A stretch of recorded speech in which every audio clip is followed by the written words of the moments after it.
world's most dope fans, and I couldn't do without y'all. Course bar with one. Never seen 100 of these girls in the summer. You ever seen 100 ex-military convicts that got your six and they jumping out of Hummers? Flashback, white trash rap with a backpack. Going back to school, mama said I was a classic. Now I'm on a fast train to get fat stacks. Rain price fitted, I don't do a snapback. Heard the rap game, homie, you can have that. Before I come through with the baseball bat and tell me how you really want to coop that bag. And tell me the truth, homie, who you mad at? Is that Uncle Sam or that's Uncle Mo? Big buddy beard like a buffalo. I ain't the kind of love shit, I'm a couple low. Henry all the time, Mark Buffalo. Finish this drink, I need a cup to go. And when I get where I'm going, I want a couple more. Till the day that I'm dying a while, until I get to my Hey, Ron Garris, DAMD Media. I'm here with Moses Mitchell in the Moses Mitchell tour bus. How are you, man? I'm doing good, man. Thanks for coming through. It's good to see you. Yeah, man, it's good to be here. So let's just get right into it, man. How long have you been in the rap scene?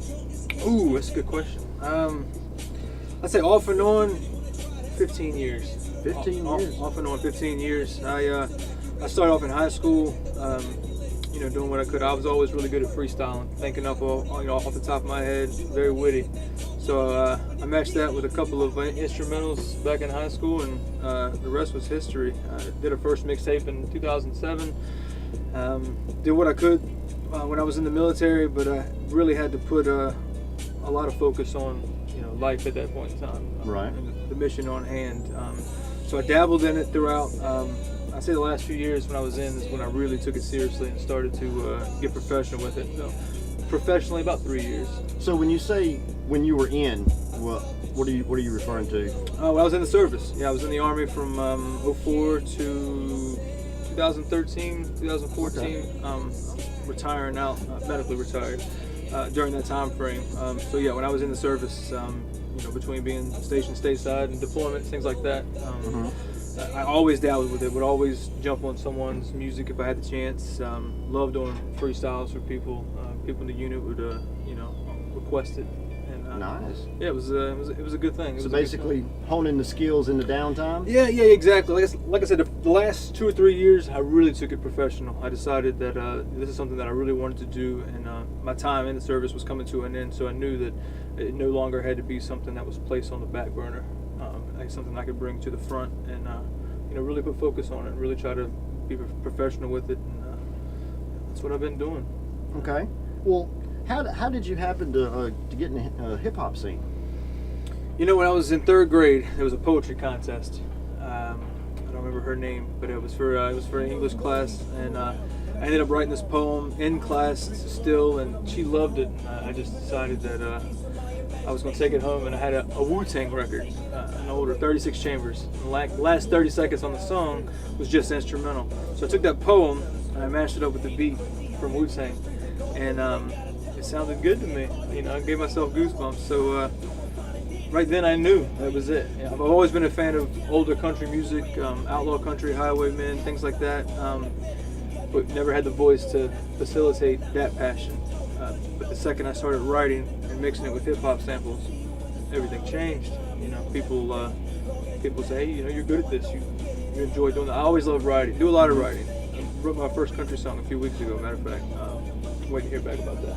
But always loved writing. Hip-hop spoke to me. It was the urban feel. It was where I grew up in Richmond, Virginia. It was very, it was aware. That's where I was at. That's what I was doing. I was, in the streets. I was listening to the latest hip-hop, latest R&B, all through the 90s, and it's just kind of where I was at. It's what suited me the best. Very nice. So what sort of challenges have you faced?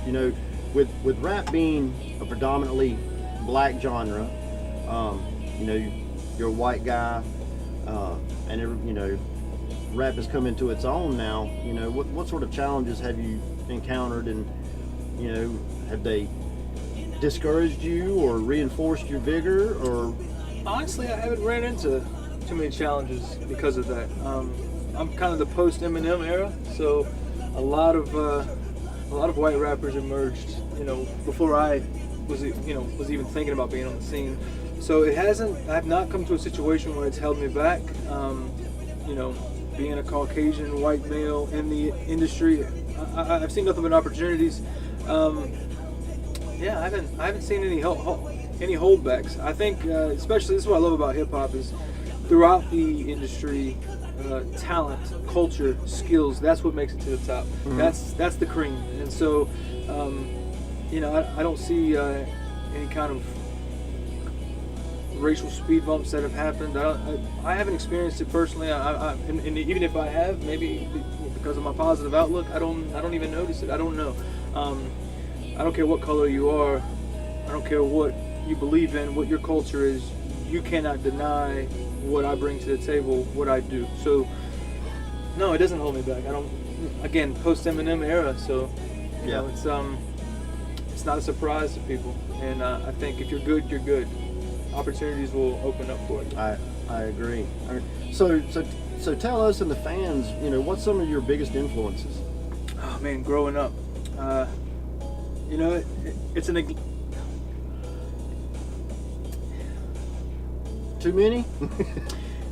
Kind of, in a sense, yes. I don't pull, and I don't know if other artists do this or not. I haven't really spoke to any about it, but I don't pull. My influences don't come from just hip hop or just music. My influence for a lot of things that I do has been my life and then the lives of people around me. I've appreciated, like I said, you throw on a George Jones record and I'm losing. I'm sobbing in the back with a bottle. You throw on like I mentioned earlier, a Wu-Tang album and I'm in love. I grew up on the East Coast. So yeah, that's a good way to put it. I grew up on the East Coast. I got a lot of New York, Brooklyn influences. I think Richmond is half New York, half Atlanta, to be honest with you. It's a good melting pot. And so, being from Virginia, of course the Neptunes were huge. Love hearing the sounds from Chris Brown. We had Trey Songz right up the street. I mean, these are people in my area doing what I want to do. You know what I mean? I remember Genuine, his mother lived like 4 or 5 streets down from me, and so Timberland, Missy Elliott, people coming from Virginia, those are my influences. If I had to give you an influence from hip hop, it's going to be people who have come from Virginia. Not too many hip hop artists from Richmond have put the city on the map. There's been a few. I know Red Rum's come by. I take that back. I do want to mention one person. I always go to him for this, but it was an artist named Nicholas Fury. He was Nicholas Fury back in the day. He goes by Nicholas F now. If you don't know who Nicholas F is, go ahead and look him up. Take your time, do a Google search, and you'll see he did some BET Blaze battles. He was a champion for 16 weeks, I think. He actually taught me how to freestyle. Me and him would sit in Taco Bell, and we'd bust out. And he would teach me on how to go from nacho making, taco breaking. He would teach me how to look at the things around me, become and build that wit. And so influence, it came from him for sure, especially for the lyrics. So do yourself a favor and check out Nicholas F when you get the chance. All right. Now, do you create your own beats, or do you have someone that? I wish. I am way too white to do that. No, I outsource that. I look for producers that are producing. It doesn't even have to be quality. I mean, just a producer that is producing any music. I'm listening to it. I know it. When I hear that beat, I know this is for me. This is what I'm going to write about. I know it instantaneously as soon as I hear a beat. So yeah, I've sat down and done the whole boom boom bop boom boom bop. It's not for me. I don't want to. I found myself wasting too much energy trying to make a beat when I should have been over here writing all along. So what you're saying is, when you hear the beat, it creates a vision and an idea, plants a seed in your mind. Absolutely. And you run the most natural course available. You got it. I know it right then and there. I could hear 15 beats back to back, just instrumentals, and go through all of them, and within 30 seconds I know. And I only know because something inside of me strikes. It's a fire. This is it. Yes. And this is what I'm going to write about. This is the vibe that I'm getting. I could probably do that on any track in the world. I could probably do it a cappella, but it's not going to produce that song that we're looking for. It's not going to produce that music. It's just going to be lyrics over a beat. But yeah, when I hear producers' music, I know. And this is what I'm going to talk about. This is how we're going to hit them hard. And I kind of just follow my heart in that sense. I hear it. My heart hears it. I go to town. It's pretty good. Right. I've had to learn to adapt to that method. I would force it before. Every now and then I find myself forcing it, and I don't need to do that. It shouldn't have to be hard. It doesn't have to be a difficult process. I'm fortunate to have a heart. I mean that metaphorically.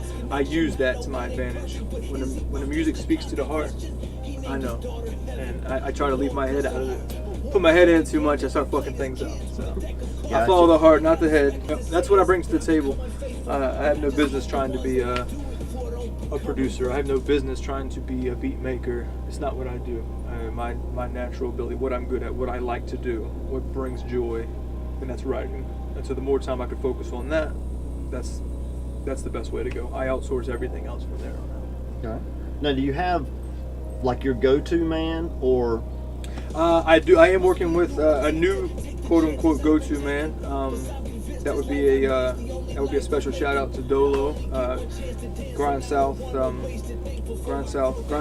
I'm sorry, Grind Junkies. I came across him a few weeks ago, maybe a month ago, and he's been great. He's been helping me out big time, and I really like that.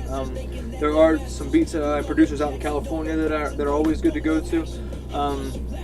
Having a go-to man is important for the mixing and the mastering.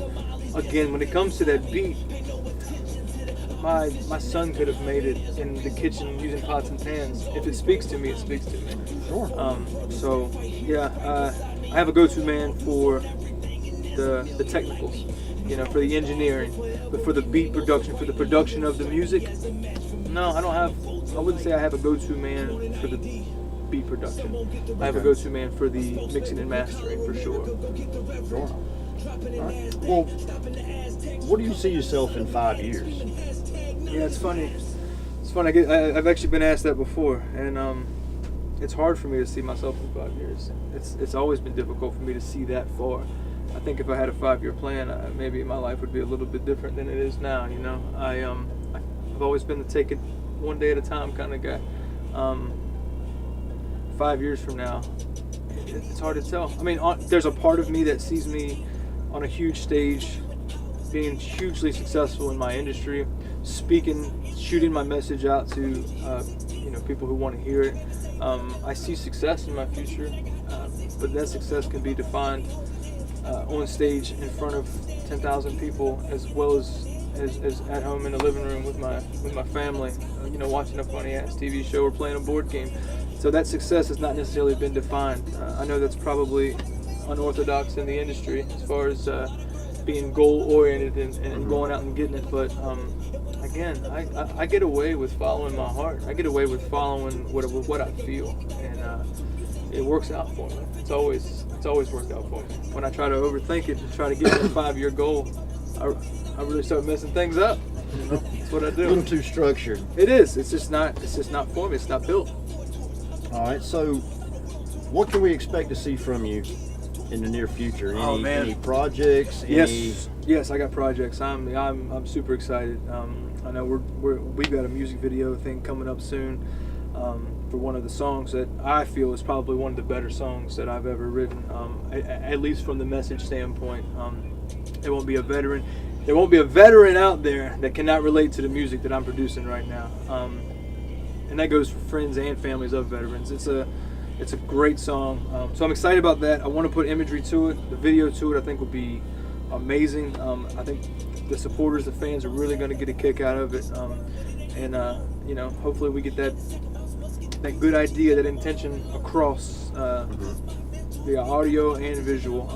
Got that coming up. Believe it or not, I got a tour coming up. It should be a pretty big tour. There's a couple of promotion dates locked in for December. I can't tell you where and when just yet. We're still in the organizing phase, but there is a tour in the future. It should be a big tour. I'm actually pretty excited about it. I'm glad I was able to be a part of this tour. I think it's going to deliver a good message and get to a lot of people. I'm constantly doing things behind the scenes, writing music, trying to get ready. I'm always caught between, should I release an album or just release a single? And I'm always working on something, but how to deliver it to everyone, that's the hold up for me. But as far as things to expect, I've got a tour coming up, I've got a music video coming up, I've got new music coming up. There's a lot of things that are some things I can't even mention yet that are just behind the scenes. I'm waiting for them to manifest, and once they do, You know, it's Here we rocking. go. I feel it. That's how I know. That's how I know. So yeah, definitely a lot of things to look forward to. I say, you know, I can't tell you 5 years from now, but in the next 6 months, be a lot of big things happening with Moses Mitchell, with the brand, with the intention. You know, I'm excited. You know, I get goosebumps just thinking about it. So I wish I could tell you more about what's fixing to happen. But you know, word is moment to moment. Stay tuned and you know, ride this roller coaster with me, because it's going to be a hell of a ride for sure. Well, it Yeah. sounds very exciting, and you know, you obviously you're very busy.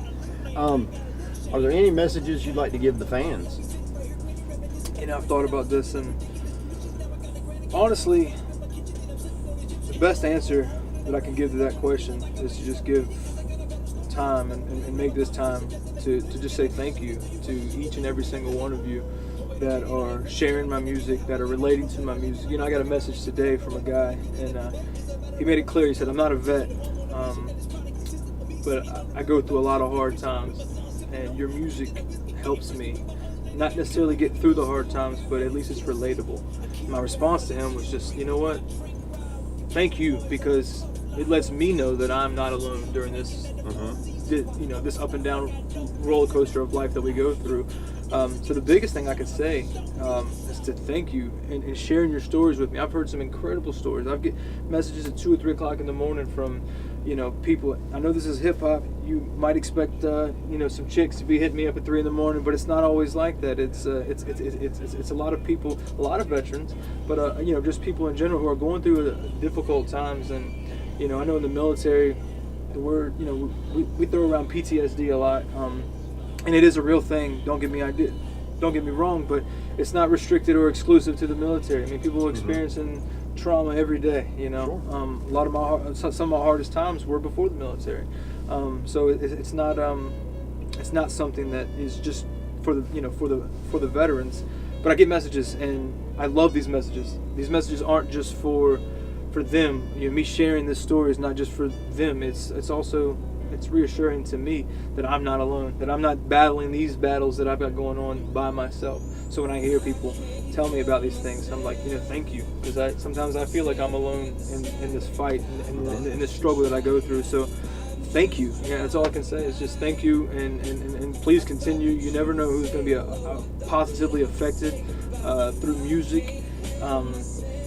You know, it's just nothing but love and gratitude, and you know, it's just amazing. I can be the best rapper in the world, but if I don't have that support, you know, Exactly if right. I don't have people who are saying, you know what, I like what you do, then I'm nobody, then I'm nothing, you know. I'm in the closet making videos, you know. I'm in the, I think we've all seen that clip. I'm there by myself, and that's not somewhere where I need to be. And so yeah, thank you. Thanks to you. Thanks to each and every single one of you out there taking the time out of your day to listen to this interview and help me spread this message. This is me. This is my life. This is real. This is as real as it gets. If I stop tomorrow, then that's just the way that it is. I have no intentions or plans to do so, but I'm subject to me. I'm subject to my mind, my heart, whatever path that goes down. I'm on that ride, and you know, I wouldn't be able to spread my message if it wasn't for people like yourself and other people who believe in what I'm doing, who understand, relate to what I'm doing. And yeah, I'd much rather know that 100 people were feeling good today because they heard a Moses record that they enjoyed, than not hearing any feedback at all. So bottom line, thanks to the fans, thanks to each and every single one of you. Please continue with the support. If you decide to stop supporting me tomorrow, that's fine too. Just know that that I'm probably You're not going to hear the new stuff. That's right. You're probably not going to hear anything new. But yeah, no, just thank you. Thank you to everyone, all my influences, my friends, my family, my supporters, the fans. They all know who they are. And So, speaking of the PTSD thing, now you're involved in some organizations, aren't you? yeah, that's right. I am. In fact, I'm wearing one today. Impact 22. Y'all take the time out of your day to go check them out. Impact22.com. It's a great organization. They help a lot with veterans from from Vietnam era to you know, to right now, to OAF and OIF. They just do a lot of work with veterans. They volunteer, you know, organization. They put a lot of time and energy into spreading awareness. They just made a movie called Taney Como. Check that out. Again, at the website, you can buy that DVD. It's a great movie. Just kind of lets everyone know, exposes a bit of the truth about PTSD, about the struggles and troubles that a lot of combat vets deal with. It's as simple as that. So yeah, Impact 22 is a great one. There are others, but Impact 22 kind of stands above the rest as far as I'm concerned right now. So yeah, definitely. Very, very honorable. All right, well, that's going to wrap it up here. Ryan Garris, DAMD Media, here with Moses Mitchell. Hey! We got Gary Grissom behind the scenes. Oh, thank you, sir, Mr. Grissom. Camera operator and beverage dispenser. Absolutely. Until next time, anybody tells you you can't, Yeah, I'll be damned. thanks again.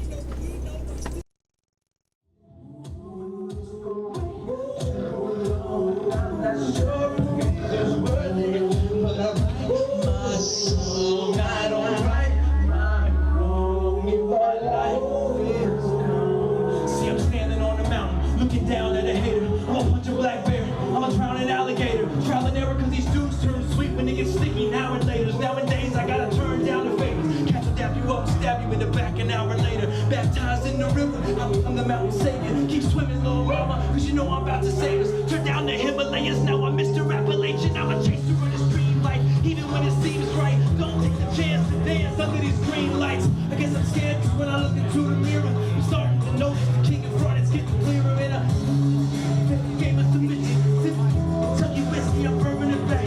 Come back quick, never stop throwing it back. Like I volunteered for this to quit acting like a bitch. Yeah, pictures of my journal help me remember the forgotten. Spoiled in a sense, my mama loved me, now I'm rotten. Tomatoes for tips, potatoes for tips. When I'm blasting these fools out the water, battleships, too many sharks in the water, can't swim with the mountains in. I've been doing this for way too long. I'm not sure if it is worth it, but I write my song. I don't right my wrong if my life is gone. So I write my song. And I don't fake, I'd rather drive my own whip. Jesus grabbed the wheel, I can't promise I won't slip. God had my back, he told me these clowns gon' trip. Devil had his hands around my neck, he had the wrong grip. But Moses got a long clip, reading you the book of John, screaming at these demons, apologize that it took so long. But this is my music, here with open arms. If faith and love is all you got, when all this hope is gone, don't let anybody tell you this